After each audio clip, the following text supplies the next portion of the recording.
नमस्कार मेरे सभी प्यारे दोस्तों को। मेरा नाम विक्की है और आप मेरे YouTube channel preparation with me में मेरे साथ अपने आने वाले सीटेट के लिए प्रिपरेशन कर रहे हो। आशा कि आप सभी ठीक होंगे। तो आज हमारा दूसरा चैप्टर है ग्लोब, अक्षांश एवं देशांतर। अक्षांश और देशांतर जो मेन दो ही होते हैं, ठीक है। अक्षांश जो सीधे लेटे होते हैं और देशांतर जो परपेंडिकुलर टाइप में अपने जो ग्लोब होता है ना उसमें होते हैं, ठीक है। लॉन्गिट्यूडनल और लैंगिट्यूडनल बोलते हैं इनको। जैसे पिछले अध्याय में आप पढ़ चुके हैं कि हमारी पृथ्वी गोलाकार नहीं है, यह उत्तर एवं दक्षिणी ध्रुव पर थोड़ी चपटी तथा मध्य में थोड़ी उभरी है। क्या आप कल्पना कर सकते हैं कि यह कैसे दिखती है? इस संबंध में जानकारी कर सकते हैं कि हम कैसे दिखती है। इस संबंध में जानकारी प्राप्त करने के लिए आप अपनी कक्षा में सावधानीपूर्ण ग्लोब को देखिए, ठीक है।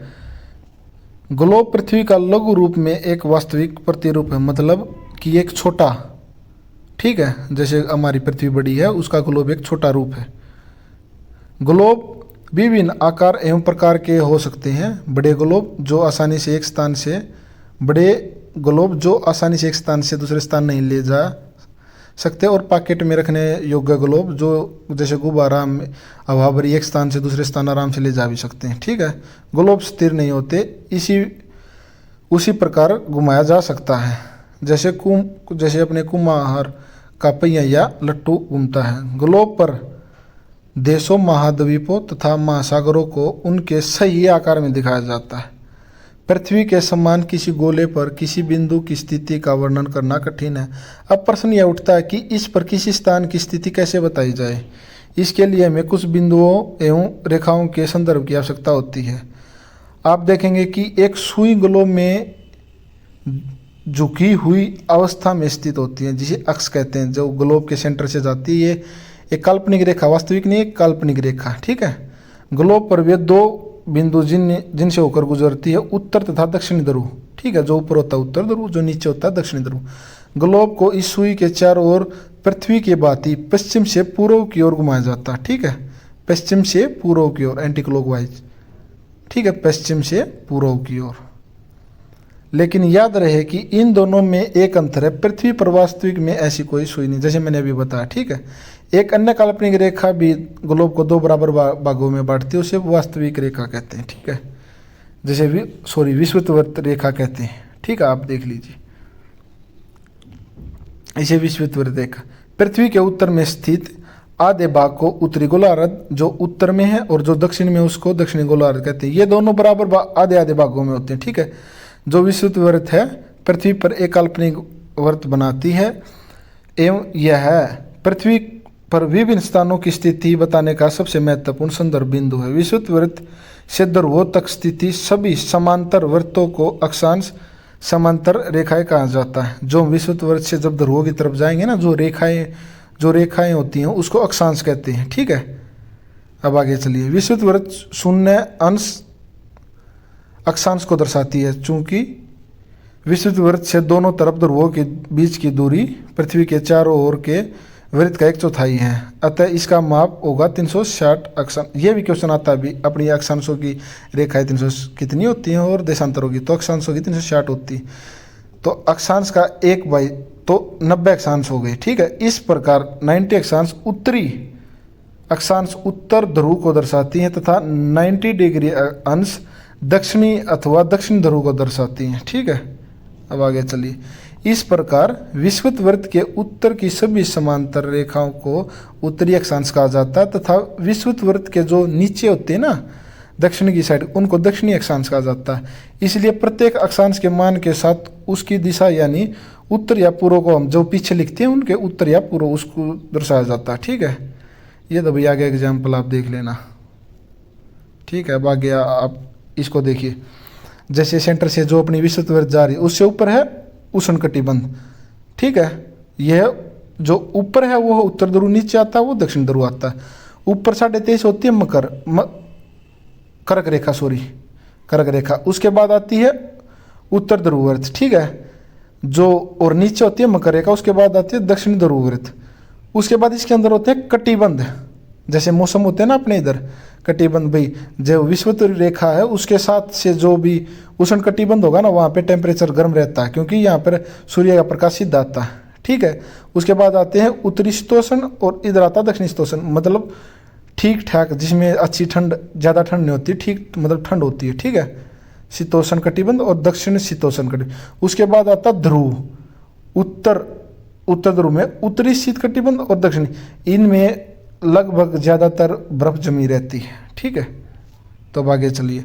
विषुवत जो अभी आपने देख लिया 0 डिग्री उत्तर ध्रुव, ये ठीक है, ये आपने देख लिया, ये भी आपने देख लिया। पृथ्वी के ताप कटिबंध, उष्ण कटिबंध, शीतोष्ण कटिबंध, चलो ये भी वैसे मैंने बता दिया, आप एक बार दोबारा फिर देख लिए। कर्क रेखा एवं मकर रेखा के बीच के सभी अक्षांशों पर सूर्य वर्ष में एक बार दोपहर के ठीक ऊपर होता है, इसलिए इस क्षेत्र में सबसे अधिक ऊष्मा प्राप्त होती है तथा इसे उष्ण कटिबंध कहते हैं। ठीक है, जो ये हमारा बीच का एरिया है ना, जो बीच का एरिया है उष्ण कटिबंध, विषुवत वर्ष से 23.5 डिग्री ऊपर और 23.5 डिग्री नीचे, तो यहाँ पे सूर्य का प्रकाश दिन में एक बार जरूर आता है, तो इसलिए जो ऊपर वाला भी मैंने अभी बताया था वो भी इसी टाइप से है। कर्क रेखा तथा मकर रेखा के बाद किसी भी अक्षांश पर दोपहर का सूर्य कभी भी सिर के ऊपर नहीं होता। ध्रुवों की तरफ सूर्य की किरणें तिरछी होती जाती हैं। इस प्रकार उत्तरी गोलार्ध में कर्क रेखा एवं उत्तर ध्रुववर्त तथा दक्षिणी गोलार्ध में मकर रेखा एवं दक्षिणी ध्रुववर्त के बीच वाले क्षेत्र का तापमान मध्यम रहता है, इसलिए इन्हें शीतोष्ण कटिबंध कहते हैं। ठीक है, आगे चलिए भाई, आपसे सीटेट में ऐसे पूछा जाएगा कि भाई ये उत्तर में होता है या दक्षिण में होता है, जो शीत कटिबंध है ये कितने डिग्री पे होता है और शीतोष्ण कितने डिग्री पे होता है और उष्ण कटिबंध कितने डिग्री पे होता है। ठीक है, ये शीत का आपने पढ़ लिया। अब आ गया, अब हमने अक्षांश पढ़ लिया, अब आ गया देशांतर। देशांतर क्या है? किसी स्थान की स्थिति को बताने के लिए उस स्थान के अक्षांश के अतिरिक्त कुछ और जानकारियों की आवश्यकता भी होती है। आप देख सकते हैं कि प्रशांत महासागर में स्थित टोंगा द्वीप एवं हिंद महासागर में स्थित मॉरिशियस द्वीप एक ही अक्षांश 20 डिग्री दक्षिण पर स्थित हैं।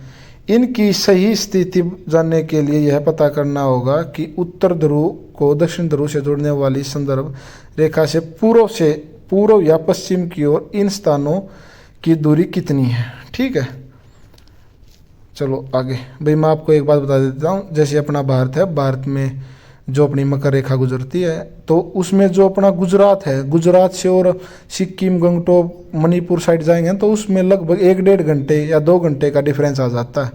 तो उसका कारण यही होता है, देशांतर रेखा जैसे इधर कुछ होती है, आगे कुछ होती है, तो उसमें जो अपनी रेखाएं होती हैं उनका अंतर आ जाता है, और एक देशांतर लगभग 4 मिनट का डिफरेंस होता है उसमें।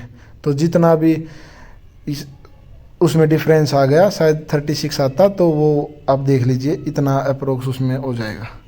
ठीक है, आगे, तथा इनके बीच की दूरी को देशांतर के अंशों में मापा जाता है। प्रत्येक अंश को मिनट में तथा मिनट को सेकंड में विभाजित किया जाता है। ये अर्धवर्त है तथा इनके बीच की दूरी ध्रुवों की तरफ बढ़ने पर घटती जाती है एवं ध्रुवों पर शून्य हो जाती है। जैसे आपसे ये भी क्वेश्चन पूछा जाए, जो अक्षांश है ना उनकी सेम रहेगी, वो कभी भी एक दूसरे से कनेक्ट नहीं होंगे, ना ही कभी कटेंगे, और जो देशांतर है वो ध्रुवों के पर जाकर एक साथ मिल जाते हैं, उनके वहाँ पर जाकर उनके बीच का डिफरेंस 0 हो जाता है। ठीक है, आगे चलिए। अक्षांश समांतर रेखाओं से भिन्न सभी देशांतरीय यमोत्तर की लंबाई समान होती है। देखियो जो मैंने अभी बताया था, इसलिए इन्हें सिर्फ मुख्य संख्याओं में व्यक्त करना कठिन है, तथा सभी देशों ने निश्चय किया कि ग्रीनविच, जहां ब्रिटिश राजकीय वेधशाला स्थित है, से गुजरने वाली यमोत्तर से पूर्व और पश्चिम की ओर गिनती शुरू की जाएगी। यह यमोत्तर को प्रमुख यमोत्तर कहते हैं। इसका मान 0 डिग्री है। ठीक है, अब आप देख लीजिए, ऊपर होता है हमारा उत्तर, नीचे दक्षिण, पूर्व पश्चिम उत्तर दक्षिण। तो अगर हम पूर्व की तरफ जाएंगे तो हमारा टाइम बढ़ जाएगा, और पश्चिम की तरफ जाएंगे तो हम पीछे जाते जाएंगे, घटते जाएंगे, जैसे हमारा भारत है। ठीक है, अभी मैं इनको आपको आगे बताऊंगा। ठीक है, इस प्रमुख यमोत्तर को प्रमुख यमोत्तर कहते हैं। इसका मान 0 डिग्री देशांतर है तथा यहाँ से हम 180 डिग्री पूर्व तथा 180 डिग्री पश्चिम तक गणना करते हैं। प्रमुख यमोत्तर तथा 180 यमोत्तर मिलकर पृथ्वी को 2 समान भागों पूर्वी गोलार्ध में पश्चिमी गोलार्ध में भी व्यक्त करती हैं, इसलिए किसी स्थान के देशांतर के आगे पूर्व के लिए अक्षर पूर्व तथा ये तो आपको पता होगा कि उत्तर के लिए उत्तर लगाना तथा पूर्व के लिए पूर्व लगाना। ठीक है, आगे चलो। ये नहीं, जैसे अब ये आ गया भारत। अब आप इसको देखिए, जो भारत है अपना और चीन है, अगर हम भारत से चीन साइड में और आगे उधर जाएंगे पूर्व की तरफ तो हमारा टाइम बढ़ता जाएगा, और अगर हम भारत से इधर आएंगे ना पीछे, इंग्लैंड, अटलांटिक महासागर और संयुक्त राज्य अमेरिका की साइड, तो हमारा टाइम पीछे घटता जाएगा। ठीक है, अगर आज अपने यहाँ पे दोपहर के 2 बजे हैं तो संयुक्त राज्य अमेरिका साइड में तो मॉर्निंग होगी, सुबह मिलेगा, और अगर हम आगे चीन की साइड जाएंगे तो उधर शाम हुई मिलेगी, तो ऐसे घटता बढ़ता रहता है। ठीक है, ये आगे चलो। ये देखो अब देशांतर और समय, हमें समय कैसे निकाल सकते। समय को मापने का सबसे अच्छा साधन पृथ्वी, चंद्रमा एवं ग्रहों की गति है। सूर्योदय एवं सूर्यास्त प्रतिदिन होता है, अतः स्वाभाविक ही है कि यह पूरे विश्व में समय निर्धारण का सबसे अच्छा साधन है। स्थानीय समय का अनुमान सूर्य के द्वारा बनने वाली परछाई से लगाया जाता है, जो दोपहर में सबसे छोटी सूर्योदय तथा सूर्यास्त के समय सब। अगर हम दोपहर में खड़े होंगे तो हमारा सूर्य ऊपर होगा, तो हम जो अपने बड़े बुजुर्ग बोलते हैं कि उस टाइम पे भाई 12 बज गई है। ठीक है, जैसे जैसे हमारी लंबाई या हमारी परछाई छोटी होती रहेगी वैसे वैसे टाइम कम होता रहेगा। मॉर्निंग में भी ऐसा ही होता है और इवनिंग में भी ऐसा होता है। ग्रीनविच पर स्थित प्रमुख यमनोत्तर पर सूर्य जिस समय आकाश के सबसे ऊंचे बिंदु पर होता है उस समय यमनोत्तर पर स्थित सभी स्थानों पर दोपहर हो गई। ठीक है, चूंकि पृथ्वी पश्चिम से पूर्व की ओर चक्कर लगाती है, ये बताया था भाई आपको, पृथ्वी है ना वो पश्चिम से पूर्व की ओर चक्कर लगाती, अतः वे स्थान जो ग्रीनविच के पूर्व में हैं, ठीक है, उनका समय ग्रीनविच से आगे होगा तथा पश्चिम में पीछे होगा, ये मैं आपको बता चुका। ठीक है, अब आगे मेन है समझने का आप क्या। ये पृथ्वी लगभग 24 घंटे में अपने अंश पर 360 डिग्री घूमती जाती है, अर्थात 1 घंटे में वह 45 डिग्री एवं 4 मिनट में वह 1 डिग्री घूमती है। इस प्रकार जब ग्रीनविच में दोपहर के 12 बजते हैं तब ग्रीनविच से 15 डिग्री पूर्व में समय 15, तो हम 15 जो 15 है 15 इंटू 4 करेंगे, क्योंकि जो हमारा 1 डिग्री घूमता वो 4 मिनट में घूमता और 15 डिग्री हमें घुमाना है, तो 15 इंटू 4 तो 60 मिनट का टाइम में डिफरेंस आ जाएगा। ठीक है, ये इस टाइप से है, ये न्यूमेरिकल है जैसे मैंने अभी आपको बता दिया। हम मानक समय क्यों मानते हैं, अलग अलग अंतर पर स्थित स्थानों के स्थानीय समय में अंतर होता है, इसलिए हम मानक समय मानते हैं। ठीक है, जैसे अब ये देखिए भाई, मैं बता रहा था ना आपको, ये 68 डिग्री से और 97 डिग्री है अप्रोक्स। ठीक है, तो हम अपना मध्य बिंदु वो 82.5 डिग्री को मानते हैं। अगर 82.5 डिग्री है उससे वो आगे टाइम घटता, आगे टाइम और बढ़ेगा और इस साइड घटेगा। जैसे सूर्य उदय होगा तो पूर्व की साइड में टाइम आगे होगा और पश्चिम की साइड में टाइम पीछे होगा। ठीक है, इधर जो ये 68 डिग्री है। ठीक है, सॉरी मैंने 36 बोला था, ये 29 होता है शायद। तो आगे चलिए भाई,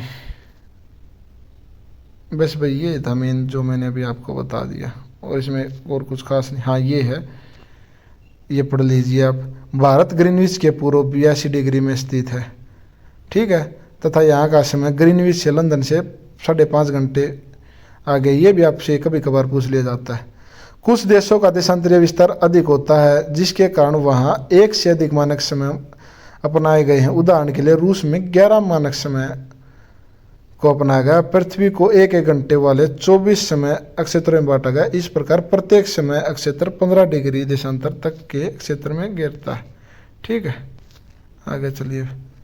ये आ गया भाई अपनी प्रमुख ज़्यादा होती है। देशांतरों की कुल संख्या कितनी होती है? 360 भाई। दक्षिण ध्रुव स्थित है, बताओ। तो दक्षिण ध्रुवर्त तो वो तो भाई ओबियसली दक्षिणी गोलार्ध में होगा, और उत्तर ध्रुवर्त होगा तो उत्तरी गोलार्ध में होगा, पूर्वी गोलार्ध तो हो ही नहीं सकता। ग्रिड किसका जाल है? ग्रिड अक्षांश समांतर रेखाओं तथा देशांतरीय याम्योत्तरों का जाल है। जो प्लस का साइन बनता है ना, जैसे ऊपर से नीचे देशांतर आती हैं और पूर्व से पश्चिम ये जाती हैं, तो इनका जो जाल बनता है ना स्ट्रेट और लैंगिट्यूडल और लॉन्गिट्यूडल, उसे देश हमें जाल बोलते हैं, इसका ग्रिड बोलते हैं। ठीक है, तो हमारा भाई ये सेकंड चैप्टर भी कंप्लीट हो गया है।